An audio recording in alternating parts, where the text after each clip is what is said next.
Olá pessoal e sejam bem-vindos ao Ideias Radicais, Rafael aqui, e a notícia acabou de sair, então muitos dados ainda estão evoluindo, mas o Brasil acabou de perder o rating de bom pagador, o rating de investimento, e caiu para o rating de literalmente lixo, segundo a Standard & Poor's. Existem a Standard & Poor's, a Moody's e a Fitch, que são três agências de rating. Uma delas já retirou nosso rating de investimento. As outras duas podem ou não, já deveriam, na verdade, ter retirado, e isso é grave. Eu quero só explicar por cima as consequências de curto e longo prazo para vocês, o que pode acontecer, e vamos evoluindo conforme, vamos complicando, vamos entrando em mais detalhes conforme a situação evolui. Eu tô basicamente gravando isso 2 horas depois que a notícia saiu, mais ou menos, então se alguma coisa saiu depois, tenham paciência, por favor. Mas consequências de curto prazo. Tem o que vai acontecer amanhã na Bolsa, que é uma disparada do dólar muito provável, uma queda da Bolsa muito provável, porque existem vários fundos de investimento que operam na Bolsa brasileira, e vários desses fundos de investimento, a maioria deles compra ações padrão, ações CNN, CSN, eu ia falar CNN, Petrobras, Vale, esse tipo de coisa, e vários desses fundos são, você pode pensar, são fundos especulativos, são capital financeiro. Vários são fundos de pensão, fundos de aposentadoria, e não só fundos de aposentadoria brasileira. Você tem, obviamente, parte do Postales lá, você tem parte de fundos de aposentadoria de bancos, você tem parte de fundos de aposentadorias de diferentes autarquias estatais, esse tipo de coisa. Várias pessoas estão ali com a aposentadoria de muita gente ali. Não toda ela, mas tem boa parte disso. E boa parte de outros fundos de pessoas nem sempre ricas que estão na Bolsa. Às vezes a gente tende a pensar que a Bolsa é só lugar de rico, mas não é exatamente a realidade, tem muita gente lá. E o que acontece com a maioria desses fundos de pensão é que eles têm, a maioria deles tem alguma coisa no contrato deles que diz que eles não podem investir, especialmente os fundos de pensão, que eles não podem investir em junk, em lixo. E agora que o Brasil foi avaliado para lixo, muitos desses fundos de pensão podem imediatamente vender todas as posições que eles têm em ações, em títulos, em futuros brasileiros, causando quedas fantásticas e prejuízos fantásticos para quem ficou.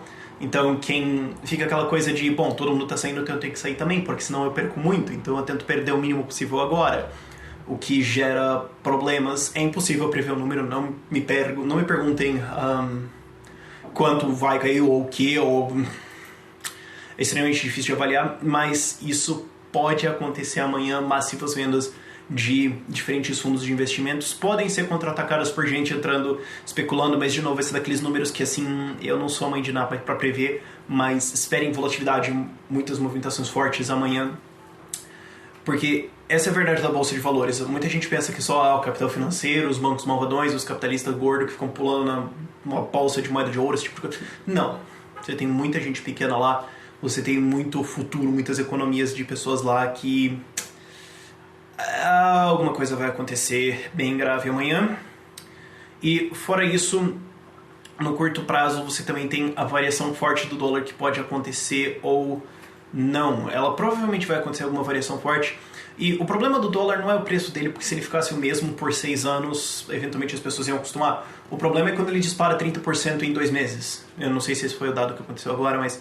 variações desse tipo tendem a destruir negócios, porque se você tem se o ciclo da sua empresa entre, digamos, importar e vender 2 meses, e você tem 10% de lucro, e o dólar sobe 15% nesse período, você teve uma perda. Entende como é que funciona? Então, isso mata emprego. Então, coisas vão acontecer amanhã. Moedas vão oscilar, não sei como, não sei quanto, mas coisas vão acontecer muito gravemente amanhã.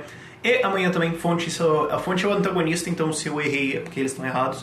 Mas amanhã, 11 horas da manhã, no Salão Verde, lá em Brasília, a gente vai ter o encampamento dos deputados, da Câmara dos Deputados, se unindo a favor do impeachment. Isso finalmente vai acontecer. O Cunha está analisando pedidos de impeachment, e isso é mais uma pedrada nos restos da Casa de Vidro, que era a política econômica da casa da Dilma. E... isso vai ser mais uma pedrada, mais um argumento, mais um peso. Não sei. É um dano ao país, é um dano bem grave ao país que vai demorar para ser recuperado. E é mais um argumento contra a Dilma que pode ajudar a avançar o impeachment, pode ajudar a fazer aqueles 5 ou 6 deputados serem convencidos que precisam para votar. Então isso pode acelerar o processo de alguma coisa que muitos já estavam contando como se fosse uma fatalidade, tipo, vai acontecer, a questão é quanto tempo. Eu era um desses. Então isso é a consequência. Longo prazo, não só o Brasil, mas isso é médio prazo também, né, de certa forma, mas médio prazo e longo prazo, não só o Brasil, mas todas as outras empresas do Brasil vão ter dificuldade de atrair dívidas, de atrair credores, de atrair gente que empresta para eles, porque agora os custos vão subir, os riscos subiram e isso dificulta a vida de todo mundo, não só do país, mas das empresas também.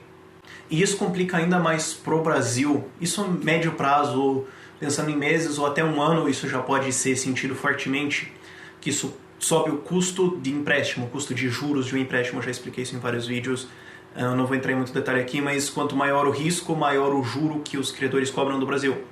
E o Brasil já está em déficit, fantástico, ele vai estar em déficit ano que vem e ele vai estar em déficits cada vez maiores porque o INSS está explodindo e outras despesas estão crescendo enquanto a receita tende a descer e o Brasil está saturado de impostos, não tem mais o que taxar sem destruir a economia. Tem uma coisa que se chama curva de Laffer, que é a ideia de que se você taxa 1%, você arrecada 1%. Se você taxa 100%, você arrecada 0%, porque ninguém vai produzir nada, porque não vale a pena. Então, em algum ponto a função sobe e em algum ponto ela desce. E o Brasil já passou do ponto em que ela começa a descer, então você não pode mais subir taxação porque você está prejudicando a economia e vai acabar arrecadando menos. Então, o Brasil está num buraco financeiro, ele estará num buraco financeiro maior, a gente está devendo dezenas de bilhões que a gente não tem como pagar em juros de empréstimos, porque a gente rola muita dívida, e a gente vai ter que fazer mais dívida para pagar isso, e essa dívida acabou de ficar mais cara. Então a bola de neve acabou de crescer muito, e eu não sei no que isso vai dar. O fato é que isso é grave, muito grave, e isso pode resultar em duas coisas. Ou uma coisa estilo Grécia, ou uma forçada de mão no governo a finalmente cortar gastos, o que é mais provável que aconteça na eventualidade da Dilma cair, o que agora se torna uma realidade mais e mais plausível a cada dia que passa. Então, esperem que coisas aconteçam, isso é grave, essas são as coisas que podem acontecer de maneira geral. Tem muitos outros fatores, mas eu quero manter esse vídeo limpo e meio rápido para você entender. Eu vou detalhando isso mais conforme o tempo passa, mas isso é o que eu acho que é o mínimo do básico que você precisa saber agora. E, de novo, eu estou reagindo à situação, então notícias a vir ainda, calma. E eu vou atualizando vocês. Inscreva-se nos canais se você não se inscreveu até agora, claro, para ir acompanhando isso. Na fanpage eu também vou postando coisas, se eu não puder gravar alguma coisa assim. E até lá, prestem atenção nisso. Não me perguntem o que comprar ou se eu deveria comprar dólar, porque eu não sou analista financeiro, não estou aqui para dar esses conselhos para você. Consulte alguém que sabe disso e que trabalha com isso, não é o meu emprego. Mas é a hora geral de você ter um planejamento financeiro um pouco melhor. De maneira geral, é isso que você tem que pensar agora. De novo, a situação está evoluindo, vamos ver, e eu vou atualizando você. Por esse vídeo é isso aí. Tchau, tchau.